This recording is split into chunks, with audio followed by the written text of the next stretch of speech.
గురూజీ, నా మిత్రుడు నా ఎంబడి సాధారణంగా తిరుగుతూ ఉండేవాడు.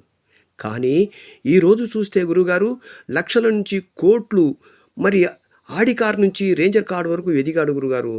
కోట్లు కోట్లు కొండల్లాగా పెరిగిపోతూనే ఉంది. మరి నాకు అర్థం కావట్లేదు. అవును, అర్థం కాదు. ఎందుకంటే అతన్ని చూసి నువ్వు ఈర్ష్యపడుతున్నావు, అతను చూసి నువ్వు బాధపడుతున్నావు, అతని యొక్క ఎదుగుదల చూసి కళ్ళల్లో నిప్పు పోసుకుంటున్నావు. ఇవన్నీ కూడా భగవంతుడు గమనిస్తున్నాడు కాబట్టి నీకు రావలసిన డబ్బులన్నీ కూడా ఆపివేస్తున్నాడు. ఎప్పుడు కూడా ఎదుటి వచ్చి ఎదుగుతుంటే అతన్ని చూసి నీవు కృతజ్ఞతలు చెప్పాలి. నీ వృత్తిలో నువ్వు అభివృద్ధి సాధించు. ఖచ్చితంగా నీకు అభివృద్ధిలో భగవంతుడు డబ్బులు నీకు సహకరిస్తాడు. అంతేగాని అతను చూసి ఎప్పుడైతే ఈర్ష్యపడతావో నీకు రావాల్సిన డబ్బులన్నీ కూడా ఆగిపోతూ ఉంటుంది.